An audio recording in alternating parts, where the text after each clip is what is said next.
केगड़ी roadways depot को 13 नई बसों की सौगात मिली है। शनिवार को अजमेर रोड स्थित राजस्थान राज्य पथ परिवहन निगम कार्यालय परिसर में आयोजित समारोह के दौरान विधायक शत्रुघ्न गौतम ने विधिवत पूजा अर्चना के बाद हरी झंडी दिखाकर इन सभी नई बसों को रवाना किया। कार्यक्रम की शुरुआत में डिपो के मुख्य प्रबंधक हेमराज मीणा, बुकिंग प्रभारी ईश्वर सिंह सहित अन्य निगम के कर्मचारियों व अधिकारियों ने विधायक शत्रुघ्न गौतम का माल्यार्पण कर साफा बंधवा कर स्वागत किया। इस मौके पर कार्यक्रम को संबोधित करते हुए विधायक शत्रुघ्न गौतम ने इस सौगात के लिए राज्य सरकार का आभार व्यक्त किया। उन्होंने कहा कि क्षेत्र का समग्र विकास व आमजन को उच्च स्तरीय जन सुविधाएं उपलब्ध कराना हमारी सर्वोच्च प्राथमिकता है। लंबे समय से डिपो में नई बसों की महती आवश्यकता महसूस की जा रही थी। पूर्ववर्ती कांग्रेस सरकार ने अपने कार्यकाल के दौरान विकास के हर काम में केवल राजनीति की और क्षेत्र की उपेक्षा की, जिसके कारण जनहित की योजनाएं व परिवहन सेवाएं ठप पड़ रही थी। कांग्रेस सरकार की इस उपेक्षा का खामियाजा क्षेत्र की जनता को भुगतना पड़ रहा था। विधायक शत्रुघ्न गौतम ने कहा कि प्रदेश में सत्ता परिवर्तन के साथ ही हमने विकास कार्यों को धरातल पर उतारने की प्रतिबद्धता दोहराई। आज 13 नई बसें शामिल होने से जनता की वर्षों पुरानी मांग पूरी हो रही है। ये केवल शुरुआत है। आने वाले समय में डिपो को और अधिक साधन संपन्न बनाया जाएगा तथा जिन ग्रामीण व दूर दराज के क्षेत्रों में अभी बस सेवा नहीं पहुंच पाई है, वहां भी जल्द ही नई समय सारणी तय कर बसें चलवाई जाएगी। हमारी सरकार राजनीति से ऊपर उठकर केवल विकास और जनसेवा की नीति पर काम कर रही है। इस मौके पर विधायक शत्रुघ्न गौतम ने पूर्व विधायक डॉक्टर रघु शर्मा के हालिया बयानों पर तीखी प्रतिक्रिया देते हुए कहा कि केकड़ी किसी के बाप की जागीर नहीं है जो मुख्यमंत्री को यहां आने से रोक सके। उन्होंने कहा कि कांग्रेस सरकार के 5 वर्षों के कार्यकाल में एक बार भी मुख्यमंत्री केकड़ी नहीं आए, जबकि भाजपा सरकार के 2.5 वर्षों में मुख्यमंत्री भजनलाल शर्मा 5 बार केकड़ी आ चुके हैं और करोड़ों रुपए के विकास योजनाओं की सौगात दे चुके हैं। उन्होंने कहा कि भाजपा सरकार विकास की अविरल गंगा बहाने वाली सरकार है। उन्होंने कांग्रेस पर तंज कसते हुए कहा कि वह पहले तय कर ले कि चुनाव धृतराष्ट्र लड़ेंगे या दुर्योधन। भाजपा कार्यकर्ताओं की सरकार तथा कार्यकर्ताओं को ही संगठन व सरकार में जिम्मेदारियां मिल रही है। उन्होंने कहा कि हमारे कार्यकर्ताओं का इलाज करने की बात करने वाले अपना खुद का इलाज करा ले। जनता उनका 5 बार इलाज कर चुकी है, फिर भी वे नहीं संभल रहे।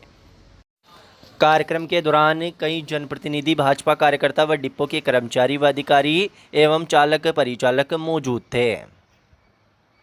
मुख्यमंत्री आदरणीय भजनलाल शर्मा जी को और राजस्थान के उप मुख्यमंत्री ट्रांसपोर्ट मंत्री आदरणीय प्रेमचंद जी को हृदय के अंतःस्थल से केकड़ी की जनता की तरफ से हार्दिक आभार व्यक्त करता हूं, धन्यवाद व्यक्त करता हूं, बधाई देता हूं, शुभकामना देता हूं। बारंबार जितना उनका आभार व्यक्त करूं कम है। निश्चित रूप से 13 बसें हमको आज केकड़ी डिपो को मिली है, तो निश्चित रूप से केकड़ी के अंतिम छोर पे बैठे हुए व्यक्ति राजस्थान के किसी भी कोने में जाने के लिए उनको सहजता, सुलभता और सरलता से वो अपने गंतव्य स्थान पे यात्रा कर सकते हैं। राजस्थान में विकास क्या होता है, आगमन के साधन जितने बड़े उतने कम हैं। कारण कि आगमन से ही इलाके के लोगों को एक ये ऐसी सुविधा है जिससे बहुत बड़ा आमजन को इसमें सरलता से अगर आना जाना होता है तो वो बिल्कुल अपने आप को सहज महसूस करते हैं। और इसमें केकड़ी की जनता को जो सुविधाएं मिल रही है,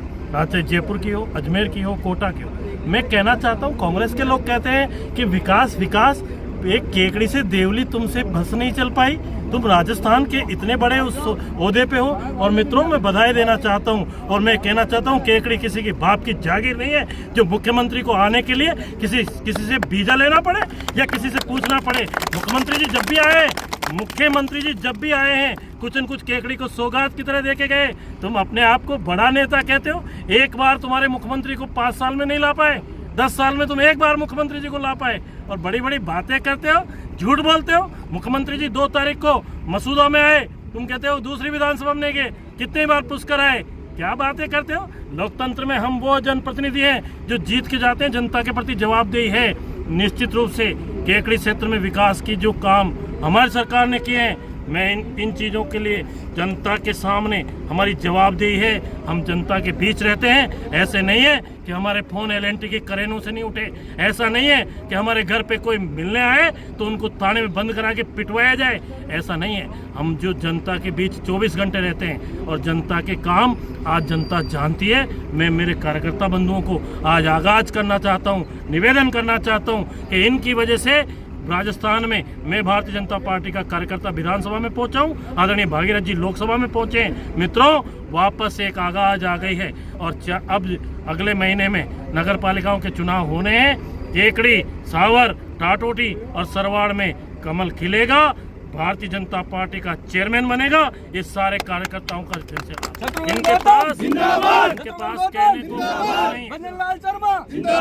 इनके पास कहने को कुछ नहीं है।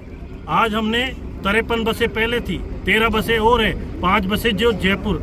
आज आपको छोटी सी बात बता सकता हूँ, जयपुर से केकड़ी रोडवेज का सबसे बेस्ट रूट है, जिसपे 70 रुपए पर किलोमीटर की इनकम है। कांग्रेस के राज में मात्र 20-25 बसें चलती थी, आदमी को खड़े रहने की जगह नहीं मिलती थी। आज 80 बसें संचालित हो रही है। 15 मिनट के अंदर केकड़ी से जयपुर की बस है। ये हमारी सरकार है, ये हमारी सरकार की जन कल्याण की ये योजना है। आज हम यहाँ से केकड़ी से देवली के लिए शटल चालू कर रहे हैं, रामतालाब मोड़ के होके, ये नेगड़े होके, ये 4 चक्कर आएगी, 4 चक्कर जाएगी। हम विजयनगर के लिए, ब्यावर के लिए, हम सब जगह के लिए व्यवस्थाएं कर रहे हैं। इन बसों के अंदर अत्याधुनिक बसें हैं, इसमें कैमरे लगे हुए हैं, CCTV लगा हुआ है। तो ये है सरकार की सोच है। और मैं मित्रों कहना चाहता हूँ, दिवाली से पहले 1000 बस राजस्थान सरकार को और आएगी। उसमें से केकड़ी डिपो को कम से कम 30 से 40 बस मिलेगी और उसके बाद EV बसें और आ रही है, उसमें 30 EV बसें मिलेगी। तो यार, ये भारतीय जनता पार्टी की जन कल्याण की सरकार है। नरेंद्र मोदी जी के नेतृत्व में राजस्थान डबल इंजन की सरकार में विकास की तरफ आगे बढ़ रहा है। 1270 करोड़ रुपए की रोड का काम चालू हो रहा है और केकड़ी से देवली शुरू हो गया। केकड़ी से नसीराबाद का टेंडर फ्लोट होने वाला है। रिंग रोड का काम मतलब प्रोसेस शुरू हो गया लैंड एक्विजिशन का। ये कुछ नहीं जानते, इनको केवल झूठ बोलना आता है। ये भ्रष्टाचार की बातें करते हैं। ये कहते हैं बजरी। आज आम आदमी, मैं दावे से कह सकता हूँ कि तुमने क्या किया था, नागौर के रवन्ने जो केकड़ी से जाके काटे जाते थे, भास्कर के अंदर खबर छपी थी, क्यों नहीं जवाब देते? बकवास करते हो। ये वो तुमने क्या किया है केकड़ी की जनता अच्छी तरह जानती है। और मित्रों, मैं कहता हूँ, ये लोकतंत्र है, ये डेमोक्रेसी है। जनता इलाज करती है। तुम्हारा 5 बार इलाज कर दिया, फिर भी नहीं समझ रहे हो। हमारे कार्यकर्ताओं के इलाज की बात कर रहे हो, क्या करोगे?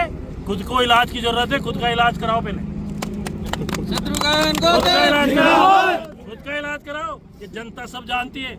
और मैं कहता हूँ, मैं ये कह रहा हूँ, पहले ये तय कर दो कि धृतराष्ट्र जी, दुर्योधन लड़ेगा कि आप लड़ोगे? ये तय करो कि कौन लड़ेगा। जनता को बताओ, तुम्हारे कार्यकर्ता हो। हमारे तो भारतीय जनता पार्टी के कार्यकर्ता है।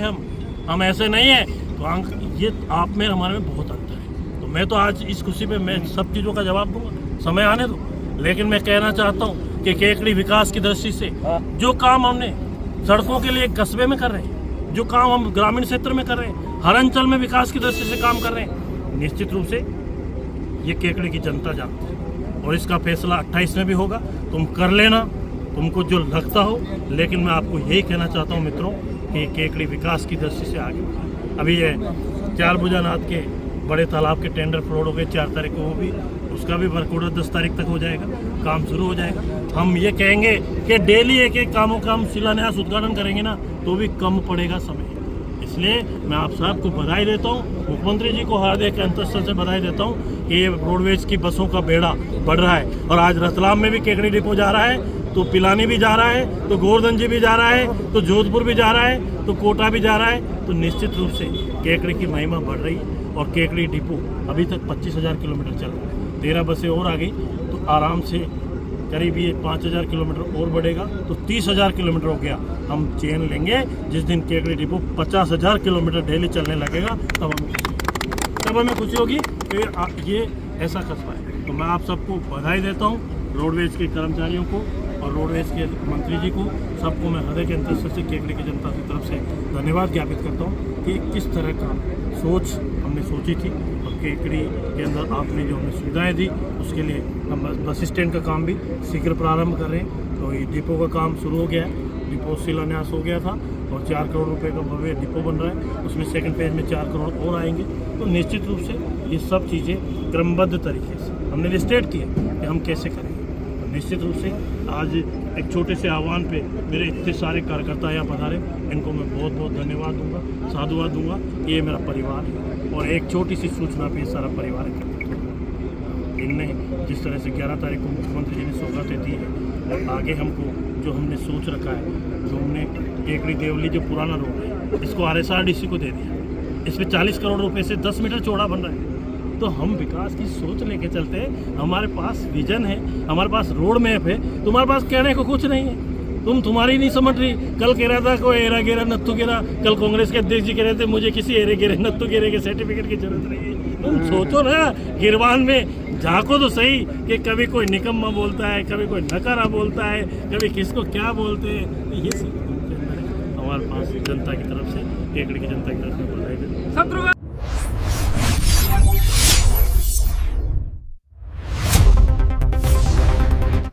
अति प्राचीन श्री चारभुजानाथ मंदिर की प्रबंध कार्यकारिणी समिति की बैठक शुक्रवार रात्रि को मंदिर परिसर में अध्यक्ष एवं तहसीलदार सत्यनारायण लोहार की अध्यक्षता में आयोजित की गई। बैठक में पुराना कोटा रोड स्थित मंदिर की करीब 2.5 बीघा भूमि के संरक्षण, स्वामित्व विवाद और भविष्य की कार्य योजना पर विस्तार से चर्चा की गई। समिति के उपाध्यक्ष सरवण सिंह राठौड़ ने बताया कि पुराना कोटा रोड स्थित ये भूमि लंबे समय से मंदिर के कब्जे में है और इसे मंदिर को दान स्वरूप प्राप्त बताया जाता है। हालांकि राजस्व अभिलेखों में यह भूमि किसी अन्य व्यक्ति के नाम दर्ज है। संबंधित व्यक्ति द्वारा भूमि का अन्यत्र विक्रय कर दिए जाने से विवाद की स्थिति उत्पन्न हो गई थी।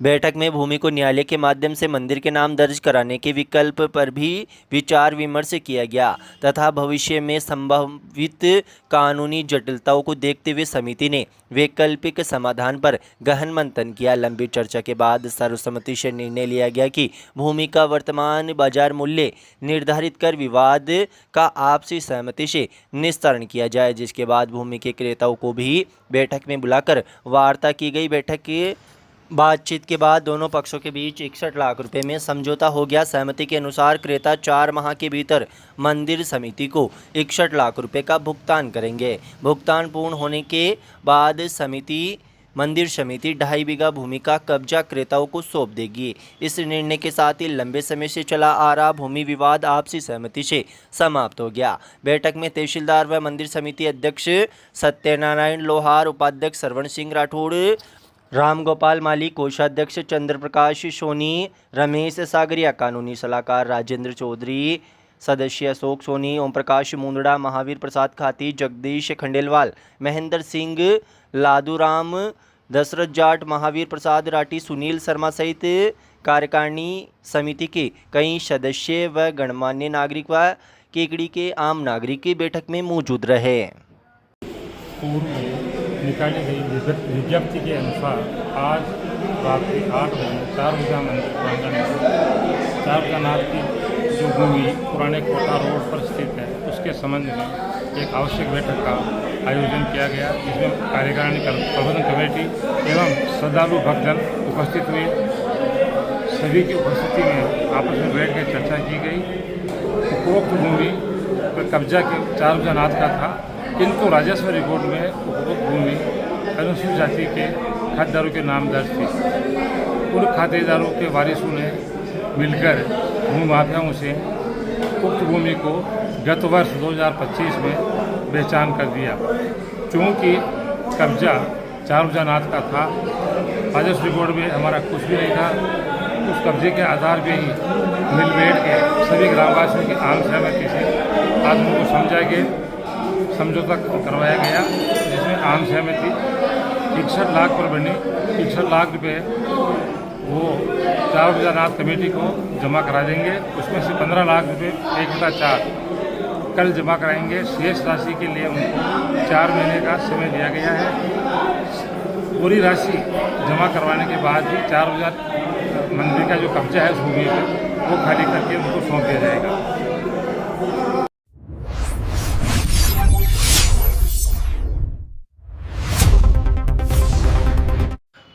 आयुर्वेदिक चिकित्सा प्रणाली व औषधि निर्माण की व्यवहारिक समझ विकसित करने के उद्देश्य से त्रिवेणी आयुष नर्सिंग प्रशिक्षण केंद्र गुड़गांव के विद्यार्थियों के लिए एक शैक्षिक भ्रमण का आयोजन किया गया। विद्यार्थियों ने कृष्ण गोपाल कालेड़ा आयुर्वेदिक धर्मार्थ औषधालय कालेड़ा कृष्ण गोपाल का दौरा कर चिकित्सा पद्धति व प्रशासनिक प्रक्रियाओं की बारीकियों को समझा। इस भ्रमण में प्रशिक्षण केंद्र के प्राचार्य डॉक्टर भूपेंद्र फौजदार व डॉक्टर किरण खटीक भी विद्यार्थियों के साथ मौजूद रहे।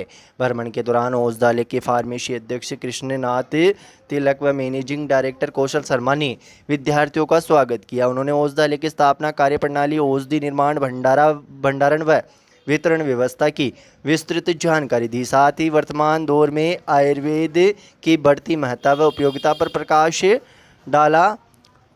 डॉक्टर दिनेश ने विद्यार्थियों को पंचकर्म चिकित्सा पद्धति की विस्तृत जानकारी दी तथा पंचकर्म में प्रयुक्त होने वाले विभिन्न यंत्रों व उपकरणों का प्रत्यक्ष प्रदर्शन कराया। उन्होंने प्रत्येक उपकरण की कार्यप्रणाली और विभिन्न रोगों के उपचार में उसकी भूमिका को सरल ढंग से समझाया। वहीं डॉक्टर अशोक शर्मा व डॉक्टर ब्रजेंद्र चौधरी ने आयुर्वेद के प्रमुख रोगों, उनके कारणों, बचाव व उपचार पद्धतियों की जानकारी देते हुए विद्यार्थियों की जिज्ञासाओं का समाधान किया और उन्हें आयुर्वेदिक जीवन शैली अपनाने के लिए प्रेरित किया।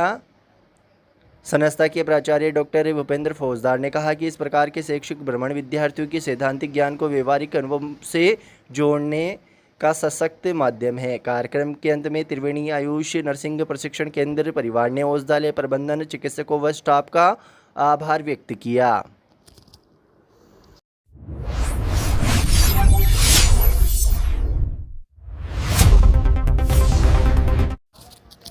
राज्य सरकार के निर्देशानुसार विद्यार्थियों को पुलिस की कार्यप्रणाली से रूबरू कराने व उन्हें कानून तथा सुरक्षा के प्रति जागरूक करने के उद्देश्य से एक विशेष शैक्षिक भ्रमण कार्यक्रम का आयोजन किया गया। कार्यक्रम के तहत पीएम श्री राजकीय उच्च माध्यमिक विद्यालय सरवाड़ के छात्र छात्राओं को सरवाड़ पुलिस थाने का विजिट करवाया गया। शैक्षिक भ्रमण के दौरान विद्यार्थियों को थाने के विभिन्न अनुभागों का अवलोकन कराया गया। थानाधिकारी रामपाल शर्मा व पुलिस कर्मियों ने बच्चों को हेड मुरीर कार्यालय व स्वागत कक्ष का अवलोकन कराते हुए जन सुनवाई व शिकायतों के पंजीकरण की प्रक्रिया समझाई। इसी के साथ अनुसंधान व कंप्यूटर कक्ष का दौरा कर मामलों की जांच व डिजिटल रिकॉर्ड संधारण की कार्यप्रणाली बताई। थानाधिकारी रामपाल शर्मा ने मालखाना में लंबे रखे जब्त सामान, रखरखाव और हवालात में रहने वाले बंदियों की सुरक्षा से जुड़े नियमों की जानकारी दी। वहीं महिला संबंधी शिकायतों के त्वरित निस्तारण व सहायता तंत्र के बारे में विस्तार से बताया। विद्यार्थियों को बच्चों व महिलाओं की सुरक्षा से जुड़े कानूनी प्रावधानों के प्रति